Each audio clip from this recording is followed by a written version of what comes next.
My name is Rob Dauster. The gentleman you see there with me is the one and only Jeffrey Goodman. Jeff, I don't know if you know this, but today is the last day that we are going to do a Best Bets live stream, and it's not Selection Sunday.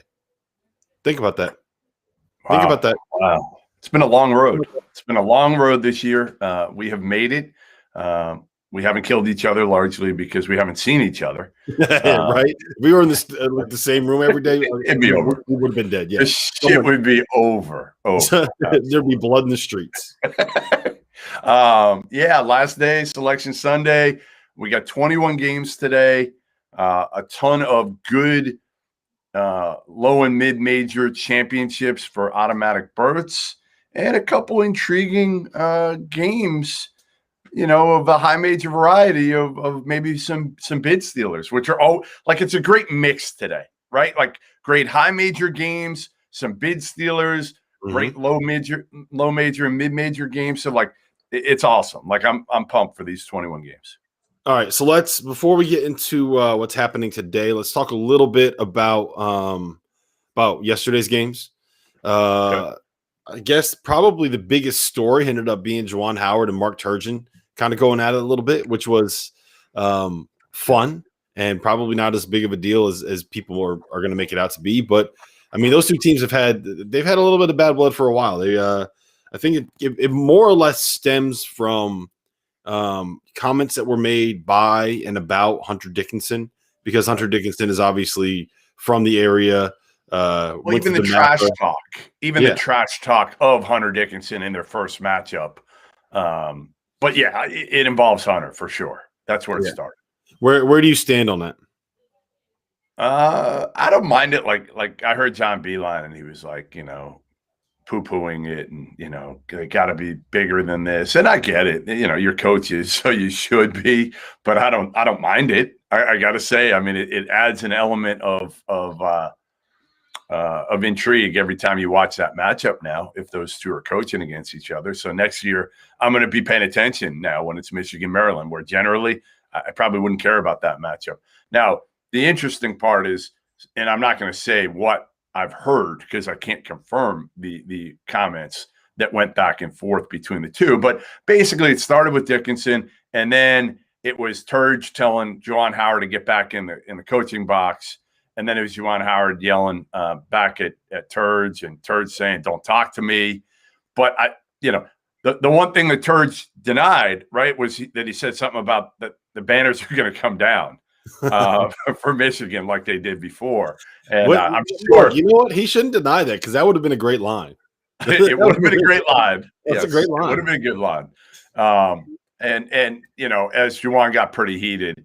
Again, there's some speculation that he said some things of the threatening variety to Turge, and again, I haven't confirmed that, so I don't know if that's accurate or not. When anybody that's ever been in a situation like that where tensions are boiling over and you're about to get in a fight, like, you're going to say something like, "I'll kick your ass. I'm going to kill you." Things like kill you. Of course, he said that.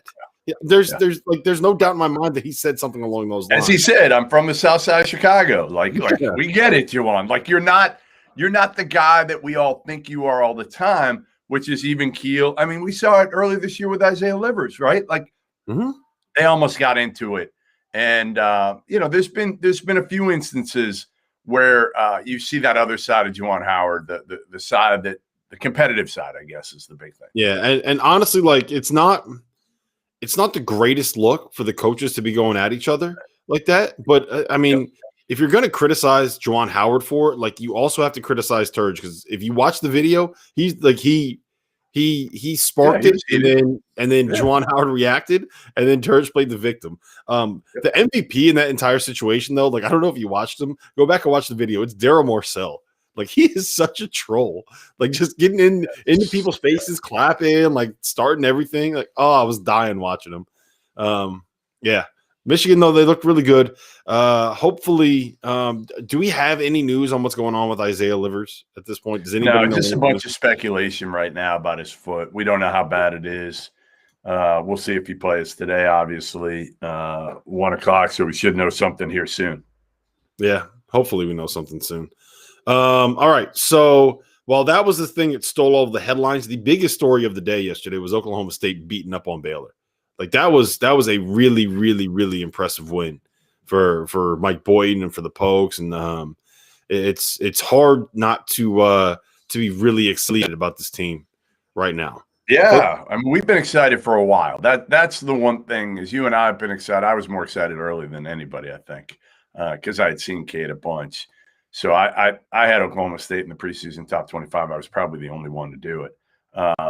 And I had them much higher than most people throughout the year. But listen, the bottom line is Cade's a stud. We know that. But the rest of the team has really matured over the last couple of weeks, and Avery Anderson being probably the guy that's done it the most and really stepped up, especially when Cade was hurt. So I think they've got a lot of pieces right now.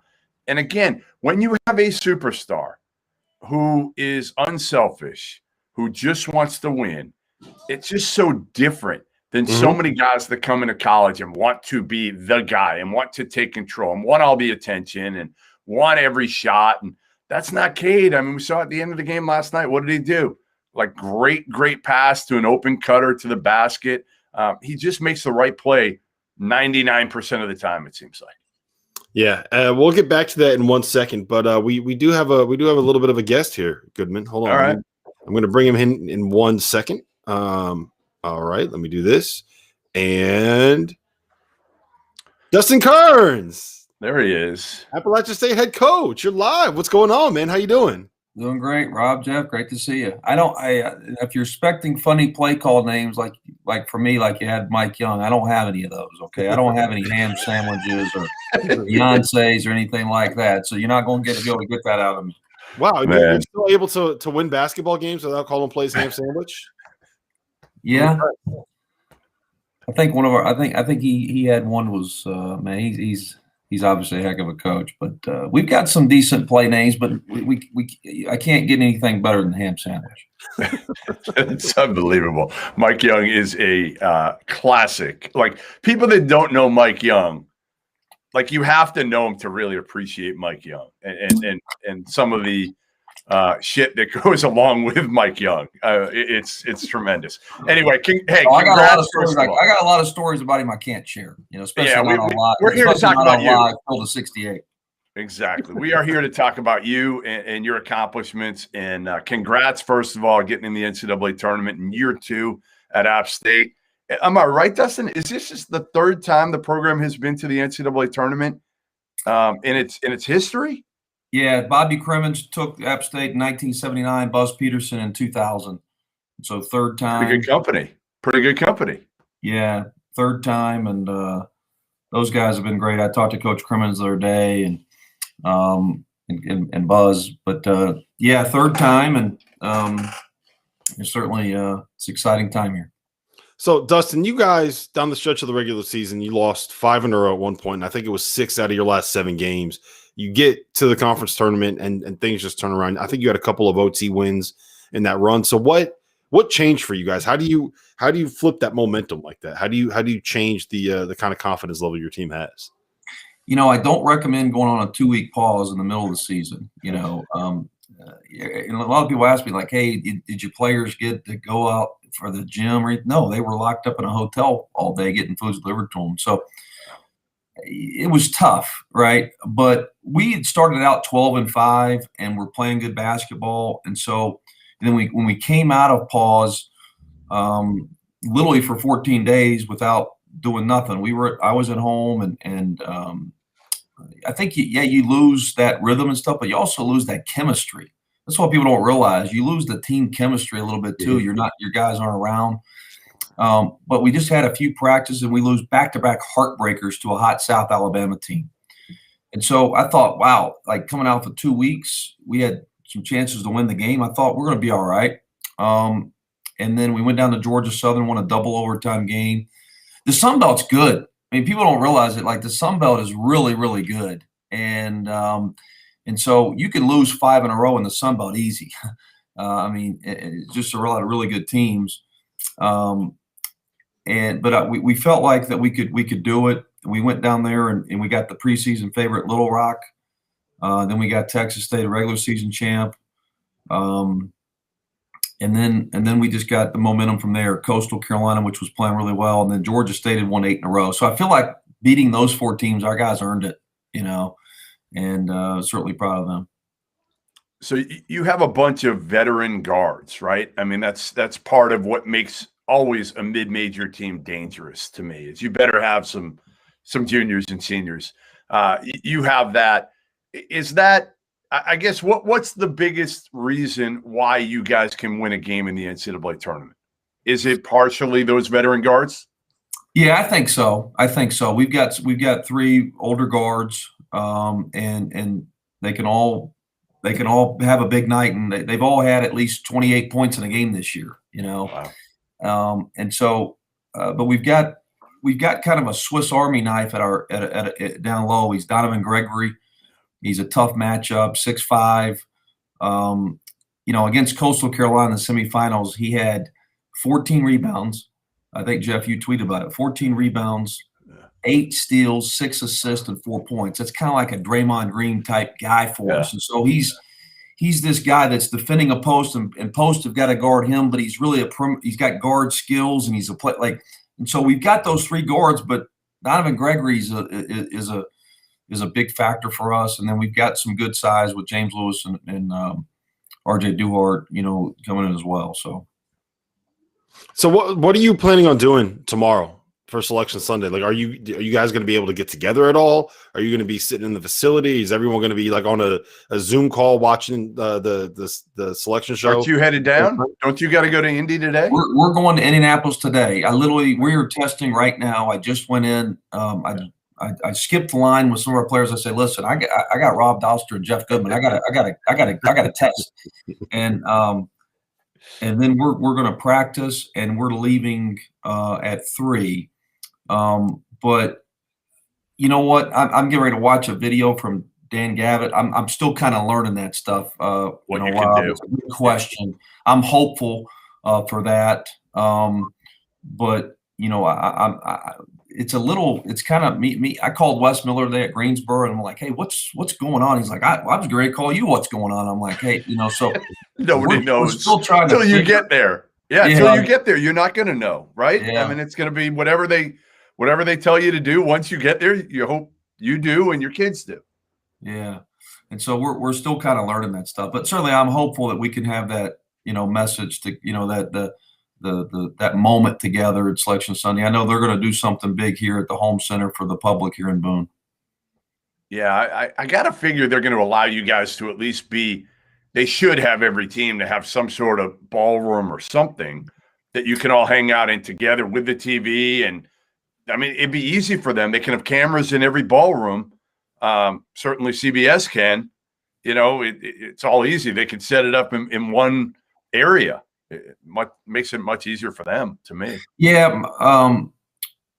From my understanding, we will have our own little ballroom at every team, and we know what hotel. There's 26 teams in our hotel, so it's going to be like Orlando Milkhouse, AU Nationals. It's going to be like Fab 48, and it's going to be kind of neat in that regard. Except that you can't actually leave your hotel room without somebody probably accompanying you wherever you have to go. That's going to be the big the Milk House. We could go wherever the hell we wanted, Dustin. You could roam. You could do whatever you wanted there. You could bump a kid if you needed to. Here, you're not bumping anybody. Well, the good news is I don't plan on seeing Mike Young down at the restaurant. Bar.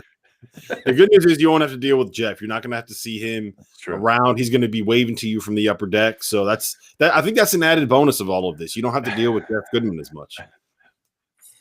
I think the NCAA, in credit to them, they just want to get it up and running. And so I've told our players, listen, I don't know what it's going to be like. I just know that, expect that the first, at least 3 or 4 days to be, really intense and strict. We've got to get the tournament up and running, which I understand. Yeah, but you're there, right? What more can you ask for out of all of this? Everything that you went through this season was for this. It's for this chance to get in the tournament and play on national television, get a chance to pull an upset, be a March memory, be a Cinderella. I just, this is what you played for. And you all know it's just so hard, especially from a one-bid league, especially like the Sun Belt. I mean, you got 12 really good dogs fighting for one bone. I mean, it's a fight, but fortunately, we came on top, and I'm proud of our guys for this moment. Well, listen, we appreciate you joining us. We know you got plenty to do there. Hopefully, you're all packed. You know, I'm all packed. I got my bag packed here. I'm ready to go. You got only one bag? Only one bag? You might be there. Yeah, you could be there for 3 weeks. It's a big one. You can see it. It's a big one there.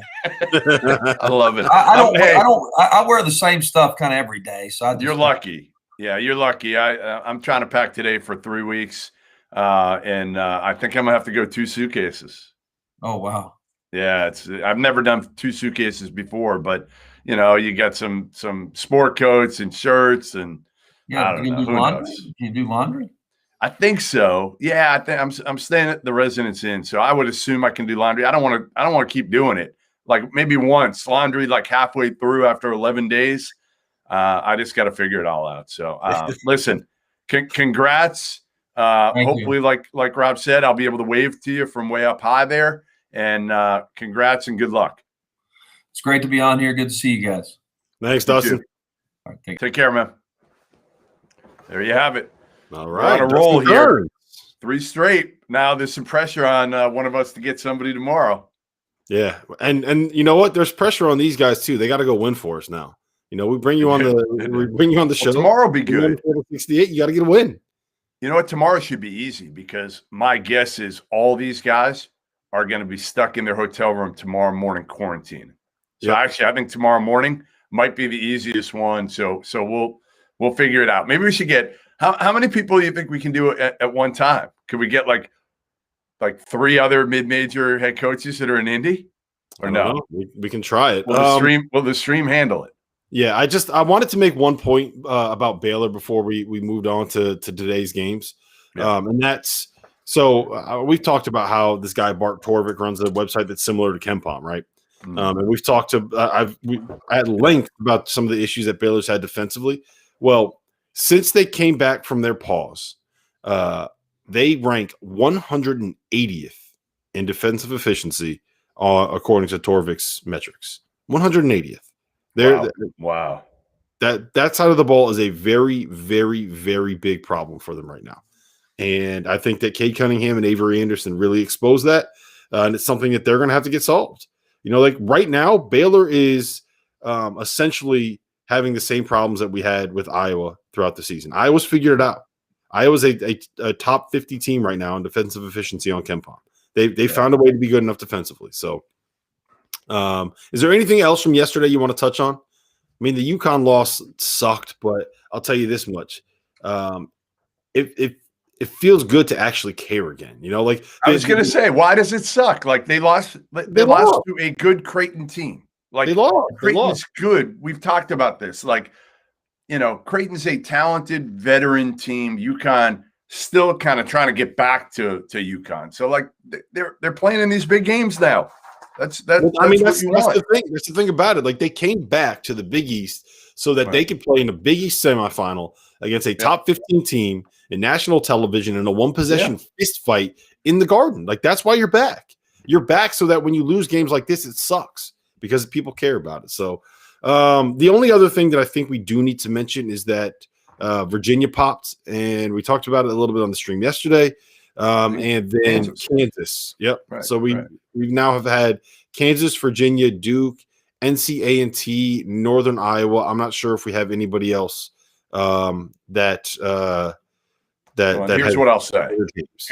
Here's what I'll say. A little news here. The Kansas player is a significant player who won't be able to play next week. Okay. The Virginia player, more of a rotation guy, but the Kansas player is a significant player, according to my sources, and they'll be without him next week. So it's going to affect him. I mean, all these teams, listen, Dan Gavitt said it, you can play with 5 guys. He didn't even say 5 scholarship guys, 5 guys. Like, it's crazy to me. But, you know, listen, teams are going to play with 5. It's the NCAA tournament. If you only got 5, you're going to play because your players are going to want to play. But, Kansas isn't going to be the same Kansas team next week. And the big worry is obviously what this does going forward now, not just with contact tracing, because a lot of Kansas players have already tested positive in the past, so they're not as worried about that. But again, how does it run through Virginia's program now? As one player, are you getting hit with two more players? I'm told it's the county with Virginia that they're concerned about right now being cleared to play. I think Kansas is going to be good to go. And again, I would expect at least one key player not to play next week in their first weekend, their first games. Yeah, that's tough. It's kind of is what it is. So I don't think I'm torn on this. I've always thought that the conference tournaments were going to be a bad idea. But I don't think that having out of all of this stuff happening, there's no guarantee that not having the tournaments would have meant that Kansas didn't have a guy test positive and Virginia didn't have a guy test positive. As long as there's no spread within some of these games, like as long as Kansas didn't give it to Oklahoma, and as long as Virginia didn't give it to Syracuse, then okay, we kind of dodged the biggest bullet there. And I've seen people say like this is why you have to play it in a bubble. This is why you have to quarantine and do all that. My response to that would be like, if you're making the NCAA tournament be a full bubble, it means that what you have to do is quarantine as soon as you get to Indianapolis, right? Well, if you're quarantining for 7 to 10 days, how are you keeping guys in shape? Are you having everyone just sit in locker rooms? Are they not getting any gym time? Because there's no way that you can make it an actual bubble if you're getting on buses and going to play in the gym. That's not like that takes away the entire point of it being a bubble. So I don't know how you do it. I think that the NCAA is going about it about the best that they can. And if we lose Virginia and we lose, a significant player on Kansas, that sucks. But it's life goes on. As Dan Gavitt told me months ago, life goes on. And McCormick, it is what it is. I do think McCormick will be back. Canceled. Yeah, like it sucks, but it is what it is. So, LSCS, I think McCormick should be back for the first weekend. Now, will he be out of shape a little bit? Like, will he be as good as he was when he left? No, because again, he's not able to practice with the team. That's the biggest thing right now. So we'll see. I mean, again, I think Kansas is going to be in a little bit of trouble depending on who they draw. Yeah. All right. So let's talk about today's slate. I have one line that I just love tonight that doesn't make any sense to me. I'm going to be all over. It is Illinois Fighting Illini laying 3.5. The total in that game is 155.5. They're playing Iowa. Do you want me to break it down for you? Because I think that this is a very, very, very it's a weird line, but it's one that I love. You go ahead. Go ahead. Sure. So the reason what you have to do to be able to slow down Iowa offensively is be able to have someone that can match up with Luka one-on-one in the paint. We saw that with Michigan when Michigan beat Iowa by 20 the other day. And Kofi Cockburn is probably the only other guy in the Big Ten that is able to deal with Luka one-on-one by himself. Because what happens is like Iowa doesn't really have people that can break you down off the dribble, and the way that they get paint touches is to give it to Luka. If you let him go one-on-one, he'll score. If you double team, they kick it out, swing, boom, wide open three, close out, whatever your defense is in rotation, they're able to actually get penetration then. I don't think that Illinois is going to have to double Luka. And I think that Kofi, as long as he stays out of foul trouble, is big enough to kind of limit the National Player of the Year in the paint. And on the other side of the ball, I just think that like the way to beat Iowa is to put Luka in ball screens and to be able to get dribble penetration against their guards.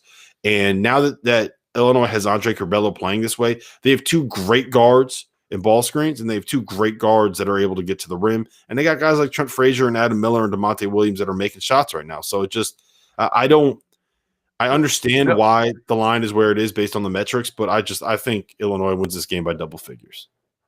Yeah, I like that one too. I think where we start, though, is Ohio State, Michigan, just because of the uncertainty with two players. And Isaiah Livers, has been a ton of speculation stemming last night from a foot injury. A lot of people speculating it's a broken foot. I don't think – I don't know yet, so I'm not going to say. But I haven't gotten any confirmation that it's that significant, that it's that severe yet. I don't expect him to play today, And then on the other side, you get Kyle Young, who got clocked pretty good and didn't finish the game yesterday, and it looked like a concussion.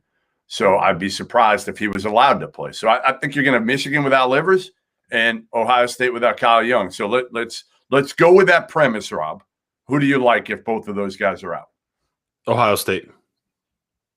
I like Ohio State. I think that going up against Hunter Dickinson, like you want to play what's the freshman's name? ZK? Is that his name? I can't remember his name. Yeah. So I think that he is a better matchup against Hunter Dickinson. Now, it's a little bit worrying because you only get 5 fouls instead of having the 10 with Kyle Young out there too. But I think Livers is much more important to what Michigan does than Kyle Young is to what Ohio State does.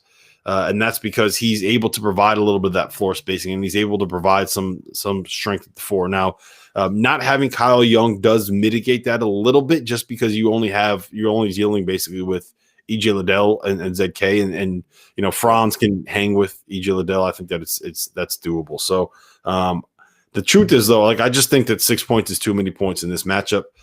Big Ten semifinal, you know it's going to be a dogfight. People are injured, people are banged up.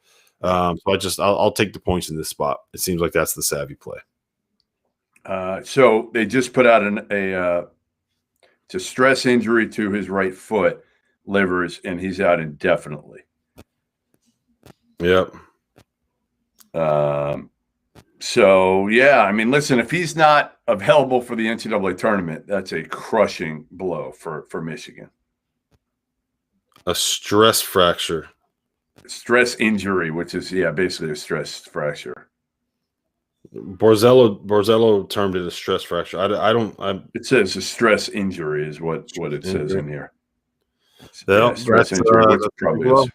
That's a big blow. That sucks. Yeah, it sure is. It sure is. Yep.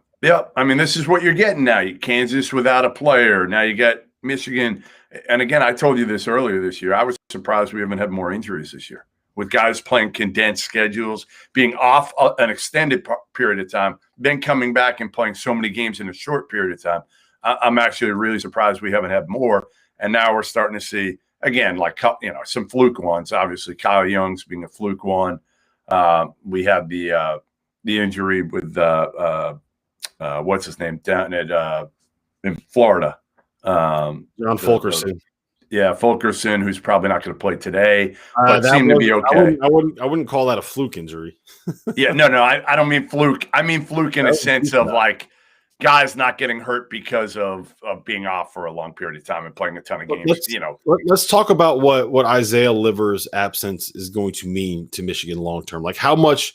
Let's just say, for argument's sake, that this knocks him out for the tournament, right? Like that. Like I don't think that we know enough yet at this point. If it's only a stress injury and like a stress reaction or whatever they phrase it as, and it's not an actual fracture, then maybe if he sits out for a week, he'll be able to be back for the first weekend. Maybe if he does, he'll be able to be back for the second weekend. Like that's 10 days away. So we don't really know. What does he do to their ceiling not having him available? I mean, huge. He's their best shooter. Good defender, gives them size on the perimeter. They've got other guys. I mean, now Chandi Brown probably moves into the starting lineup. And instead of Chandi Brown coming off the bench where his role was so important, and they had like a really good top 8 guys, now you lose some of that. And now you don't have that weapon, which to me, I thought Livers was arguably their best player this year. I know people might think I'm crazy. Hunter Dickinson was terrific, but I think Livers was unbelievable this year. And again, was such a threat from long distance and gave them – they just fit together so well. That's what was Michigan's strength. They fit together so well, and now you take away one of those pieces, and you're not going to be able to plug in a piece that fits like Livers did. Yeah, I mean, that's the biggest thing is that Michigan doesn't really have a quote-unquote best player, if that makes sense. Right. Like Mike Smith was unbelievable yesterday. 18 points, 15 assists, 0 turnovers. We've seen Hunter Dickinson have games where he looks like the second coming of Shaq, right? We've seen Isaiah Livers over the years go for 25 on any given night. We know how good he is. We know how good Franz Wagner can be. We've seen Shawnee Brown be the guy that steps up and makes like 4 or 5 corner threes and be one of their best perimeter defenders. We've seen Eli Brooks step up and make big threes and big plays. Last night against Maryland, he had like 3 or 4 buckets down the stretch that were really, really important to kind of hold off a comeback from Maryland. And it's the value of all of these guys really understanding and excelling in their role that makes Michigan so good. And now you're fucking that up.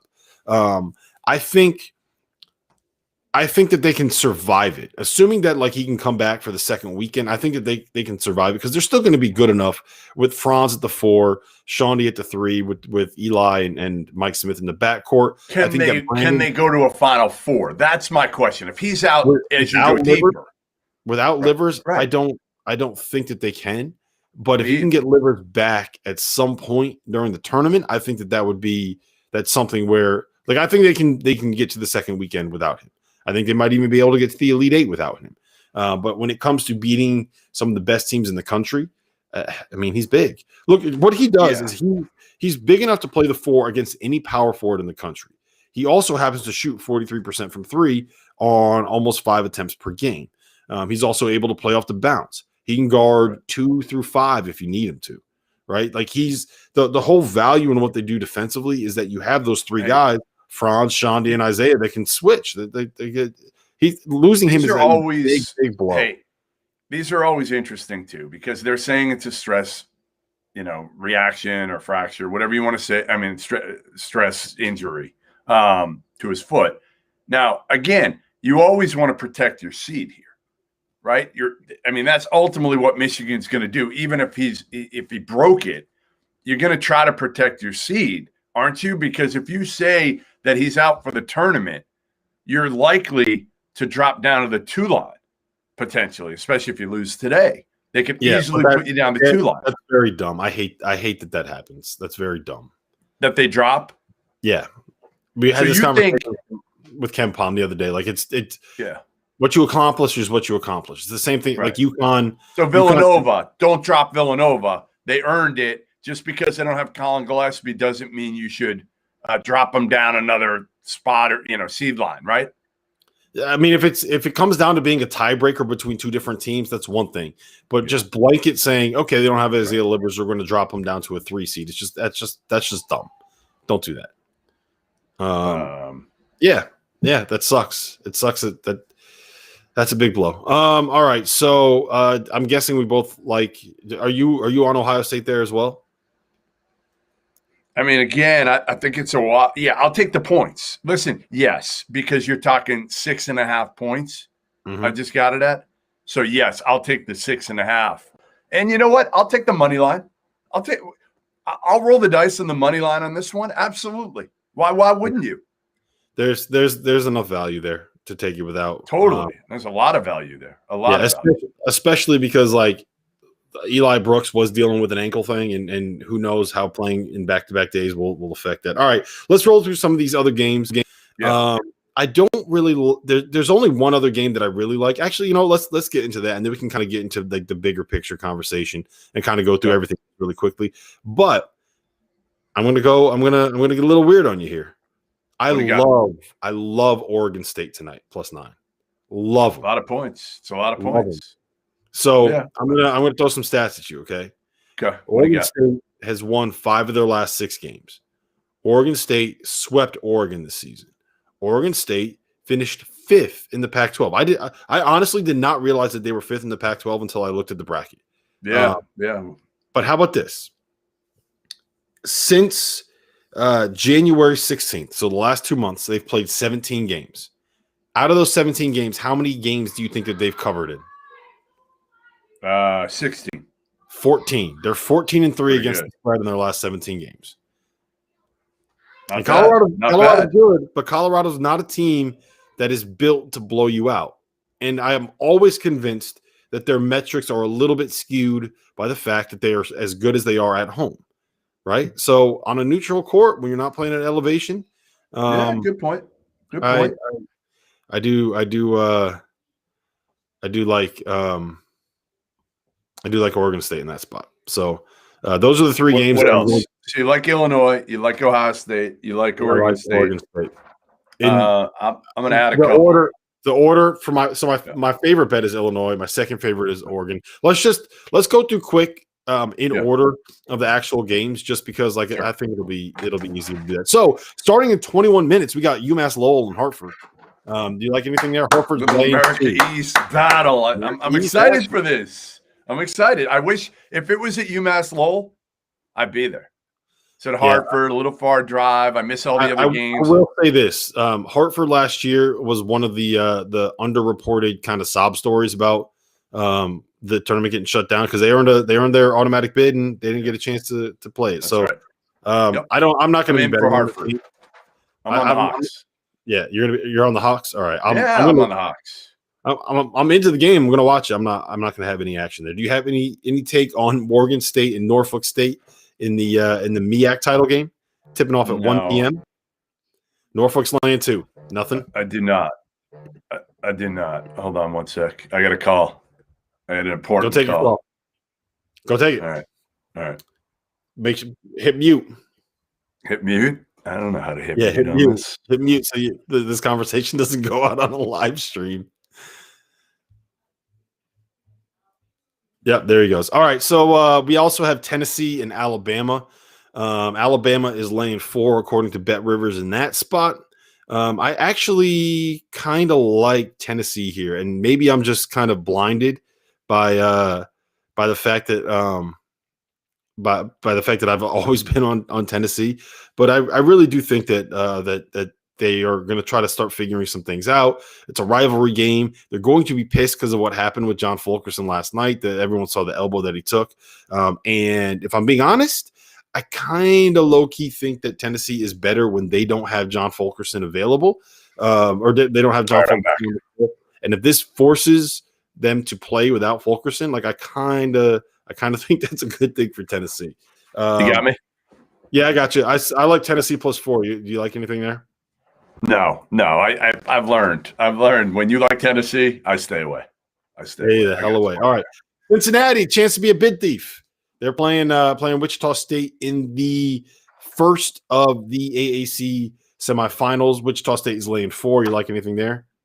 I love the Shockers. They were horrible yesterday for however many minutes and barely came away with a win against a garbage South Florida team this year. I love the Shockers here. I love the Shockers. And can we go on to the other AAC game, or do you need me to go in order? Let's just go in order real quick. So we got LSU, Arkansas. I am all over the over in that one. That's a good call. Yeah, that's a good call. Points on points. I just When it comes to LSU games, I just want to be on the over. Why not? What's the over under in that one? 162.5. The line is 3.5. Arkansas is laying 3.5. So I actually do kind of like Arkansas there. But I just that's one of those games where you just you close your eyes, you click the over, and you just roll with it. We talked about Iowa, Illinois. Your boy, 4:00 tip, biggest game of the day, biggest storyline of the day in a tournament where we don't get Duke, where we might not get Kansas, where we won't have Kentucky. We might get Rick Pitino, baby. I'm here for it. I'm here for it too, even though the guy won't talk to me. Remember, I think I told you this earlier this year. Who wants to talk to you, Goodman? I don't know, but I still can't figure out the answer to why he won't. I don't really care. I mean, I guess I do care because I'm talking about it right now. I'm more curious. No, I'm more curious. It's not that I care. If he said to me, "Hey Jeff, F you, I'm never talking to you again because you did this." Okay, good man, I don't care. I just want to know what it is. It's the intrigue of knowing. So yeah. Rick Pitino, Jay Young, huge coaching matchup. Pitino took down Greg Paulus yesterday. Fairfield was not good this year for the most part. And, I guess, what is it, 8 points? 8? Look, there's the smart people out there will back Rick Pitino in a tournament setting. And I'm going to back Rick Pitino in a tournament setting. You think? I mean, if you lose on it, he's one of the greatest coaches of all time. Literally, you can say what you want of Rick Pitino off the court and all the shit that's happened with him. But on the court, Rick Pitino is one of the greatest. Back, baby. He's back. He's back. I love it. I love it. Right? I want college basketball is better when Rick Pitino was a thing. So let's get Iona in the tournament, man, with Rick Pitino. I love it. It's great. All right. Next up, we have Memphis and Houston. Memphis is getting 7 points according to our friends over at Bet Rivers. That total is 133. Jeff, give me a reason to not be all over the Tigers here. Yeah, I am. I mean, you're getting 7.5. I kind of like it. I never feel great about Memphis, but I feel like they got to keep it close, don't they? I mean, this is their Super Bowl, and Houston's really playing for nothing. Yeah, and here's the thing about Houston. They play a little bit of bully ball where they kind of just they got guards that are better than your guards. They're tougher than you, and they're going to pound the offensive glass. And if there's one thing that I don't think that you can do against a team full of Memphis kids is play bully ball against them. Like those kids, the Memphis guys will fight you. So I like Memphis and the points in that spot. San Diego State at Utah State I believe that's the title game for the Mountain West, right? Yeah, it's the title game. Right. Utah State is, I think they're probably on the right side of the bubble. It'll be interesting to see if we get Utah State and Colorado State both getting into the NCAA tournament. So we'll see. But I kind of like San Diego State there. I don't think a point and a half is enough. I'm with you. I just like San Diego State's their perimeter players better, I guess. Neemias Queta, he was so good last night. But I think ultimately – yeah, Queta's great, and he's gotten better. That's what I love about him. He came back, and he's really improved. But I'm with you. San Diego State, just the better team. But Utah State, they got to go into this game like they have to have it in the NCAA. And here's the other part about it. This game tips off at I think it's 3:00 Vegas time. Yeah, they didn't end their game last night until midnight. Late. Right. Yeah, right. It was midnight. It's a brutal turnaround. Yeah, it was 2:45 in the morning here, and I'm watching Neemias Queta put shots through the backboard with 2 minutes left of the game, where I was sweating out a Utah State cover. So Texas Southern Prairie View area A&M, you got anything on that? I don't. No, I didn't. I'm going to take a look at some of these games. I think I'm going to try to have something on every one of these. Let's just keep moving then. All right, Texas, Oklahoma State. Cade Cunningham facing his in-state school. To Oklahoma State's getting 2.5 points. Give me a reason to not be all over the Cowboys in the spot. Give me one reason why I shouldn't be. Well, the only reason is because, again, you're hoping it's probably going to come down to a last-second shot, right? That's kind of where you're at. Take the points. Either team's getting more than two, you take the points. But, yeah, with the way Oklahoma State is playing, man, it's hard to go against them right now. They got that juju right now. Yeah, the one thing I will say is that Greg Brown has known Cade Cunningham in the state of Texas forever. And if there's anyone that I think can is kind of built in the mold to stop him, it is a 6'9" athlete like Greg Brown. So that's the one thing that is a little bit concerning to me. But I think I feel like these teams are even, and get it 2.5 is just that's just a weird line. I think I'm probably going to be on Oklahoma State there, and I might just take the money line in that one. Georgetown, Creighton. Is there any reason not to be on Georgetown? Georgetown and Oregon State, to me, are the two teams where it's yeah, I just don't know if I'm going to touch either of those. I mean, I hear you. It's a lot of points to get in a championship game. And you're right. Georgetown 9-4 in their last 13. Last time that they played, Georgetown won by, was it 16 at Creighton or something like that? So, no, they won by 7 at Creighton. 9-4 in their last 13. Yeah, I'll take the points there. I feel better about that one than Oregon State. But, yeah, I may take them both because you know what? In these 21 games, I would like to have something on all 21. That's my goal. All right, so we have Ohio Buffalo. You got anything there? Just blindly back Jason Preston. They're playing great. They're playing great basketball. Now, again, the kid Josh Mballa has been awesome for Buffalo, the Texas Tech transfer. He's been terrific. But I just like their guard play. Vanderplas and Preston are absolutely terrific. So I'll take Ohio here. Yeah, I don't have a great feel on that one, but my gut says bet on the team that has the NBA player. So Eastern Washington, Montana State, you got anything there? No, I do not. Not yet. Not yet. Florida State, Georgia Tech. Florida State's laying 4.5. That totals 146.5. I think going with face shield. I don't know. I think I want to, just because look, if you have great guards, but basically what Florida State's going to do defensively is make you beat them in isolation. They don't have as good of a perimeter defense as they had in past years. And Georgia Tech has 3 really, really good guards, like Jose Alvarado, tough as hell. Yeah. Michael DeVoe is really good. The USC transfer, what the hell's his name? I'm blanking. Jordan Usher. Jordan Usher's good too. He got ACC Player of the Year, Moses Wright at the 5. Like, I think you're right. Yep. North Texas, Western Kentucky. Is there any reason not to bet on your boy Stansbury here? Well, I mean, listen, you go with two slick Ricks today. Like, how do you not go with 2 slick Ricks? It worked for me yesterday. It's tough. I mean, I've watched North Texas play 3 times this year because I've bet on games that they played in, and they're good. They're well coached. Grant McCaslin's got a good team. So very good.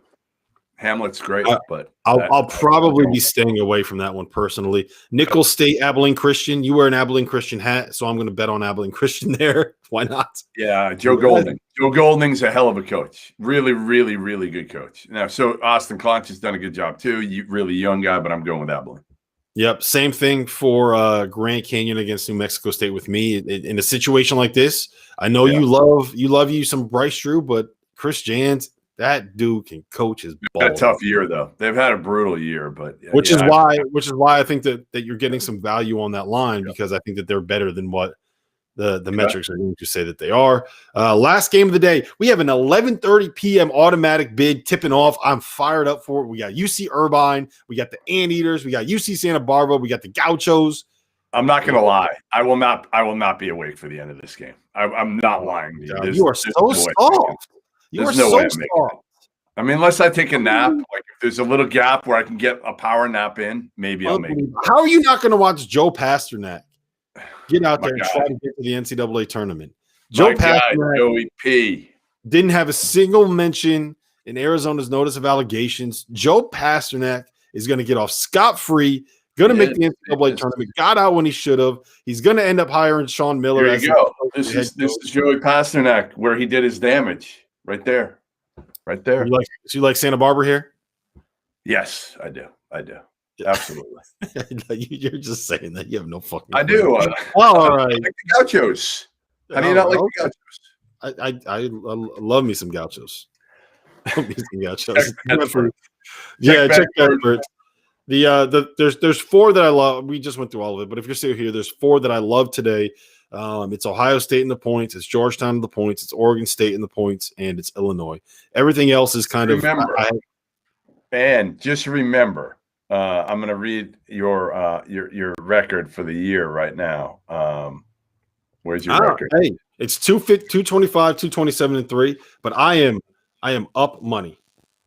No, but this is a big day. This is a big day. It's the last 2 days that you can try to get over 500. You're 2 games under 500. We have an entire tournament. No, but I'm talking regular season. Regular season. So this is the regular season? Conference tournaments or the regular season? Yeah, well, before the NCAA tournament. Before the NCAA, pre-NCAA tournament. How's that? So what's the difference between pre-NCAA tournament and pre-conference? I'm saying you got a chance. You got a chance to go into It feels like you're trying to build up a narrative here. It feels like you're trying to build up a narrative. I just want to win some money today. I just want you to be over 500. I just want to win some money today, Coach. Hey, look, I'm positive money. Look, I'm looking at it right now on BetSperts. I am up.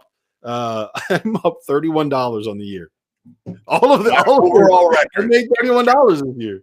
You can't say shit to me right now. I've made $31 this season, gentlemen. My overall record this season: 388 and 297. 388 and 297. All right. Well, looks like next time that we can finally actually sit in a restaurant, you are going to be paying with those. Good point. All right, Jeff.